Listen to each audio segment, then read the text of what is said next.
یہ یہاں سے پڑھیں گے حضرت جویریہ سے، ٹھیک ہے نا، وہ اوپر تو پڑھ چکے تھے، جویریہ سے پڑھیں گے۔ اچھا جی، حضرت جویریہ رضی اللہ تعالیٰ عنہ قبیلہ بنو خزاعہ کی شاخ بنو مستلق کی سردار حارث بن زرار کی صاحبزادی یعنی بیٹی تھی۔ یہ انڈرلائن کرے کہ جویریہ جو ہے نا یہ بنو مستلق یہ 6 ہجری میں یہ غزوہ، یہ 5 ہجری یعنی غزوہ بنو قریظہ کے بعد یہ لڑا گیا تھا 5 ہجری میں، ٹھیک ہے، غزوہ بنو مستلق یہ 6 بھی بتایا جاتا ہے، 5 بھی بتایا جاتا ہے، لیکن 6 ہجری راجح قول ہے، ٹھیک ہے نا۔ ان کے والد کا نام سردار حارث بن درار تھا۔ 6 ہجری میں غزوہ 6 ہجری میں غزوہ لڑا، یہ الٹا کر دیا، یہ پتہ ہے کیا ہے؟ ہلو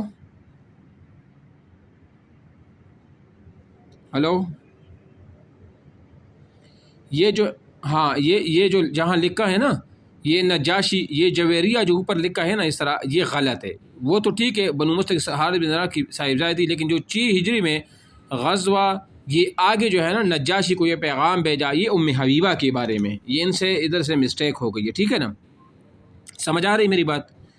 ہاں جی، یہ ام حبیبہ کے بارے میں بھی وہ بتا رہے، تو نجاشی کو یہ پیغام بھیجا کہ ام حبیبہ آپ صلی اللہ علیہ وسلم سے آپ کا نکاح کر دے۔ یہ ام حبیبہ کا جو یہ ابو سفیان کی بیٹی تھی، امیر معاویہ کی بہن تھی، اور ان کے جو شوہر تھے عبید اللہ ابن حارث، وہ حبشہ ہجرت کر گئے تھے، لیکن وہ مرتد ہو کر عیسائیت، اور پھر وہ وفات پا گئی۔ اس کے بعد آپ علیہ السلام نے نجاشی نے آپ علیہ السلام سے ان کا نکاح جو ہے نا وہ اس سے ان کا نکاح وہ کرا دیا تھا، ٹھیک ہے نا، 400 درہم ان کا مہر وہ مقرر کیا گیا تھا۔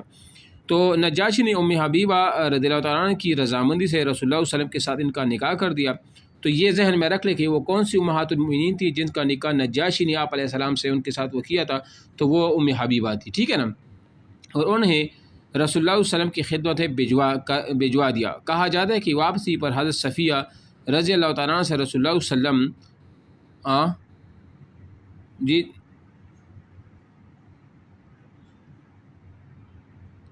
میں یہی تو کہتا ہوں کہ یہ جو جویریہ ہے نا، جویریہ یہ ان سے مسٹیک ہو گئی ہے، کہ یا کتاب والوں سے یا جو بھی ہے نا ان سے مسٹیک ہو گئی ہے، سمجھ آ رہی میری بات؟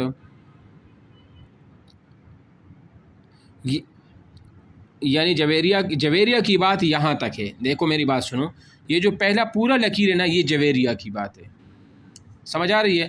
حارث بن ابی درار کی صاحبزادی تھی، یہاں تک جویریہ کی بات ہے، یہ تو مجھے پتہ ہے، لیکن بعد میں جو نجاشی یہ ام حبیبہ والی بات ہے، ٹھیک ہے نا۔ اچھا، اور انہیں رسول اللہ صلی اللہ علیہ وسلم کی خدمت میں بھجوا دیا۔ کہا جاتا ہے کہ یہ واپسی حضرت صفیہ تعالیٰ عنہ سے رسول اللہ صلی اللہ علیہ وسلم کی نکاح سے بعد ہوئی ہے۔ حضرت ام حبیبہ رضی اللہ عنہ تقویٰ، پرہیزگاری اور عبادت کا اعلیٰ نمونہ تھی۔ رسول اللہ صلی اللہ علیہ وسلم کی وفات کی بعد تک حیات رہی، 44 ہجری میں مدینہ میں انتقال ہوا۔ یہ انڈرلائن کرو، ام حبیبہ کا انتقال 44 ہجری میں ہوا تھا، اور جنت البقیع میں امہات المؤمنین کے ساتھ وہ دفن ہو گئی تھی، ٹھیک ہے نا، تو ان کا انتقال یہ ہوا تھا 44 ہجری میں، اور غالباً امیر معاویہ رضی اللہ تعالیٰ عنہ کا نماز جنازہ وہ پڑھا دیا تھا، سمجھ آ رہی میری بات؟ اس کے بعد ہے 4 نمبر میمونہ۔ حضرت میمونہ رضی اللہ تعالیٰ عنہ کا اصل نام برہ تھا، یہ نام آپ ذہن میں رکھ لیں، یہ نام جو ہے نا یہ اہم ہے، یہ اس کا اصل نام وہ برہ تھا۔ رسول اللہ صلی اللہ علیہ وسلم نے آپ رضی اللہ عنہ کا نام میمونہ رکھا، اور میمونہ کا مطلب کیا ہے؟ رحمت والی، کون سی؟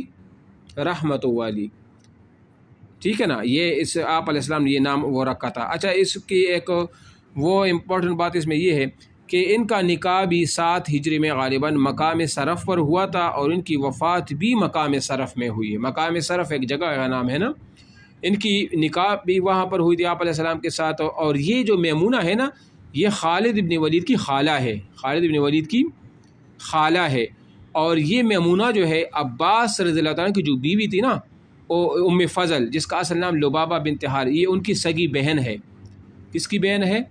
لبابہ بنت حارث، جو ام فضل جس کی کنیت تھی، عباس کی رضی اللہ تعالیٰ عنہ کی وہ بیوی تھی، تو یہ ان کی وہ ہے بہن ہے، ٹھیک ہے نا۔ اچھا جی، حضرت میمونہ کا اصل نام برہ تھا، آپ رضی اللہ عنہ کا نام میمونہ رضی اللہ تعالیٰ عنہ رکھا۔ آپ علیہ السلام نے قبیلہ ہلال کے سردار حارث کی صاحبزادی تھی، اس کو بھی انڈر لائن کرو۔ رسول اللہ صلی اللہ علیہ وسلم نے 7 ہجری میں عمرہ قضاء کے لیے مکہ کے لیے تشریف لے گئی۔ اس موقع پر میمونہ سے آپ علیہ السلام کی وہ شادی ہوئی۔ اب یہاں پر ایک بات بتاؤں، عمرۃ القضاء یاد ہوگا آپ کو کہ 6 ہجری میں وہ ہوا تھا نا، وہ صلح حدیبیہ، لیکن جب صحابہ کرام کو روکا گیا عمرہ کرنے سے تو یہ شک اس میں وہ لکھا گیا تھا کہ اگلے سال آپ لوگ عمرہ کریں۔ تو عمرۃ القضاء جو ہے نا، یہ اہم سوال ہے کہ عمرۃ القضاء آپ علیہ السلام نے پھر کیا تھا ان صحابہ کرام کے ساتھ، اور وہ صحابہ اس میں تعداد کتنی ٹوٹل 2000 تھی۔ کتنی تعداد تھی عمرۃ القضاء میں صحابہ کی تعداد؟ 2000 جو ہے نا وہ صحابہ کی اس میں وہ تعداد تھی۔ اور اسی عمرۃ القضاء کے موقع پر آپ نے میمونہ سے وہ نکاح بھی وہ بھی کیا تھا، یہ بھی نوٹ کر لے اپنے پاس، ٹھیک ہے نا۔ اچھا جی، 7 ہجری میں مکہ تشریف لے گئی۔ اسی موقع پر میمونہ رضی اللہ تعالیٰ عنہ سے آپ علیہ السلام کی شادی ہوئی، اور اسی موقع پر آپ علیہ السلام کے ہمراہ مدینہ آ گئی۔ رسول اللہ صلی اللہ علیہ وسلم وفات سے قبل جب بیمار ہوئے تو انہی کے گھر میں تھے۔ یہ انتہائی اہم سوال ہے کمیشن کے حوالے سے کہ وفات سے پہلے آپ علیہ السلام جب بیمار ہوئے تو کن کی گھر میں تھی، مطلب کس زوجہ کے ساتھ ان کی باری تھی؟ تو وہ حضرت میمونہ ہے۔ پھر آپ علیہ السلام بار بار کہہ رہے تھے نا کہ اگلا دن میرا کن کے ہاں ہوگا، مراد ان سے حضرت عائشہ تھی۔ آپ علیہ السلام چاہتے تھے کہ میری بیویاں مجھے عائشہ کی حجری میں بھیج دے، تو سب بیویاں وہ سمجھ گئی، تو انہوں نے کہا کہ آپ عائشہ کی حجرے میں وہ چلے جائے، اور پھر آپ علیہ السلام عائشہ صدیقہ کی حجرے میں وفات بھی وہ پا گئے تھے۔ تو بیماری جو شروع ہوئی تھی نا وفات سے پہلے، وہ میمونہ کے پاس آپ علیہ السلام موجود تھے، وہاں سے آپ علیہ السلام کی بیماری وہ شروع ہو گئی تھی، اور پھر عائشہ کی گود میں آپ علیہ السلام نے وفات پائی تھی، ٹھیک ہے نا۔ اچھا جی، بعد حضرت عائشہ کی گھر میں منتقل ہوئی۔ رسول اللہ صلی اللہ علیہ وسلم کی وفات کے 5 سال بعد حضرت میمونہ کی بھی وفات پا گئی۔ حضرت عمر کی عہد خلافت میں انتقال ہوا۔ ان کی وصیت کے مطابق مکہ کی قریب اسی مقام پر آپ کو دفن کیا جہاں رسول اللہ صلی اللہ علیہ وسلم آپ کے ساتھ شادی ہوئی تھی، اور وہ مقام شرف نام ہے۔ کیا نام ہے؟ مقام شرف ہے۔ عبداللہ ابن عباس نے آپ رضی اللہ عنہ کا نماز جنازہ وہ پڑھایا تھا، یعنی عبداللہ ابن عباس ان کے کیا تھے؟ ان کی وہ جو یعنی وہ ان کی خالہ تھی۔ کیا تھی؟ عبداللہ ابن عباس کی یہ خالہ تھی۔ تو خالہ کا یہ کیا ہوا؟ بانجا ہوا نا، بانجا ہوتا ہے نا، یہ بانجا عبداللہ ابن عباس ان کی وہ بانجے تھی، ٹھیک ہے۔ نمبر 5 حضرت ماریہ قبطیہ رضی اللہ تعالیٰ عنہ۔ اب یہ دیکھو